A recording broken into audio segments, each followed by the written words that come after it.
अस्सलाम वालेकुम, welcome to our channel aspirant. आज हम डिस्कस करेंगे मिनिस्ट्री ऑफ डिफेंस का traffic analyst supervisor and traffic analyst का पेपर जो कि 2 दिसंबर को हुआ है। और इसमें मैं खुद अपीयर हुआ हूँ, तो सारे एमसीक्यूज मुझे याद थे, तो मैंने कहा आप लोगों के साथ शेयर करूँ। कल भी एग्जाम है असिस्टेंट डायरेक्टर और सब इंस्पेक्टर का, तो उसमें भी शायद रिपीट हो जाए। तो सबसे पहले है who is the current governor State Bank. तो ये है भाई जमील अहमद। उसके बाद है Mirani dam is located in dash Balochistan.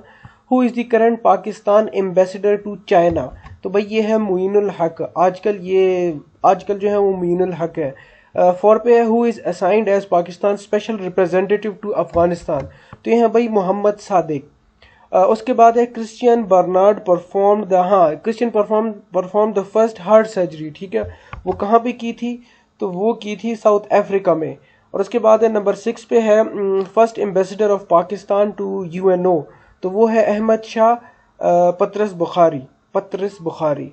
Quwwatul Islam mosque is located in dash. तो ये है भाई दिल्ली में। और ये आपने याद इस तरह से रखना है ना कि कुव्वतुल इस्लाम और कुतुबुद्दीन ईबक ने बनाया था। नंबर 8 पे है the largest district of AJK Azad and Jammu Kashmir. वो है भाई नीलम डिस्ट्रिक्ट। 9 पे है Pakistani to get javelin gold medal 2022 in throwing. तो ये थे भाई अरशद नदीम साहब। 10 पे है दरावत डैम इज इन डैश। तो ये है भाई थानू बोला खान, जो कि जामशोर डिस्ट्रिक्ट सिंध में है। ऑप्शन में ये थानू बोला खान वाला था, तो इसको टिक करना है। K2 is the world highest mountain on, ये दूसरे नंबर पे है हाईएस्ट माउंटेन में। उसके बाद है the highest official rank of Pakistan air force is. तो वो है एयर चीफ मार्शल। 13 पे है Quaid-e-Azam solar park situated in which city. तो ये है भाई भावलपुर। 5 प्रेयर्स वर डिक्लेयर्ड कंपल्सरी इन डैश। तो ये थे भाई 10th नबी को ये कंपल्सरी हुए थे। उसके बाद है नमाज इस्तिस्का। तो नमाज इस्तिस्का रेन के लिए की जाती है। 16 पे है इन द फर्स्ट वही how many verses were revealed. बहुत ईजी है, 5 वर्सेस थे। उसके बाद है name the battle which came to an end without result. तो ये थी Ghazwe Tabuk. Paradise is mention in Quran how many times. जन्नत के बारे में कितनी मरतबा जिक्र है? वो है 130। उसके बाद है in the beginning prophet Mohammad सल्लल्लाहु अलैहि वसल्लम वर्कड एज शेपर्ड फॉर। तो ये थे बनु साद। कौन सी ट्राइब के लिए ना? बनु साद ट्राइब के लिए। प्रॉफिट मोहम्मद सल्लल्लाहु अलैहि वसल्लम lived in Medina for dash years. तो 10 ईयर्स है। उसके अलावा हजरत उमर फारूक रज़ियल्लाहु अन्हु वाज मार्टायर्ड ऑन डैश। तो ये 1 मुहर्रम को मार्टायर्ड हुए थे। लॉन्गेस्ट सूरा ऑफ होली कुरान बहुत ईजी है, सूरह बकरा। नंबर 23 पे who was historian justice philosopher as well as politician. तो इसमें जो ऑप्शन थी वो अब्दुर्रहमान बिन खल्दून वाली करेक्ट ऑप्शन थी। उसके बाद है बिटकॉइन वाज क्रिएटेड बाय या फिर इन्वेंटेड बाय। तो वो है सतोशी नकामोतो। अच्छा। 25 है which pass connect Chitral and Badakhshan province. तो ये है दोरा पास, जो कि अफगानिस्तान से मिलाता है। 26 पे है man of the series in the Asia cup 2022। तो ये था वनिंदु हसरंगा।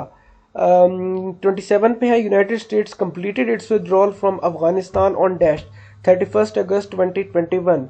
जेजू island a UNESCO World Heritage site located in dash. तो ये है भाई साउथ कोरिया में। 29 पे है name the only secretary general of UN who resign from his post. तो ये है ट्रिगवी लाई, इस तरह को कुछ नाम है ये। अच्छा, which country is called land of rainbow. तो ये है भाई south Africa. National animal of New Zealand. तो ये है भाई द कीवी। पता नहीं ये क्यों आया था भाई, हमें इससे क्या करना है कि न्यूजीलैंड का नेशनल पाकिस्तान का आना चाहिए था। अच्छा, 32 पे है Kyoto protocol is signed in which year. ये था 11 दिसंबर 1997। मुझसे असल में ऑप्शन भूली हुई हैं, अब ये मुझे याद नहीं है कि ये साइंड आया था या केम इनटू फोर्स आया था। अगर साइंड आया था तो 11 दिसंबर 1997, अगर केम इनटू फोर्स आया था तो वो था 16 फरवरी 2005। What is the capital of East Timor. तो ये है Dili. Currency of South Korea. तो ये है वॉन। तो ये थे भाई 34 एमसीक्यूज जो मुझे याद थे, मैंने कहा आप लोगों के साथ शेयर करूं। बाकी के जो एमसीक्यूज हैं वो इंशाल्लाह नेक्स्ट वीडियो में कवर करेंगे। अगर कहीं से हमें मिल गए तो इंशाल्लाह लाजमी आपके साथ शेयर करेंगे। ये था पहला टेस्ट जो ट्रैफिक एनालिस्ट वाला और था। बाकी जो दूसरा टेस्ट होगा असिस्टेंट का, इंशाल्लाह वो भी आपके साथ शेयर करेंगे। अपना ख्याल रखिएगा। Best of luck. अल्लाह हाफिज़।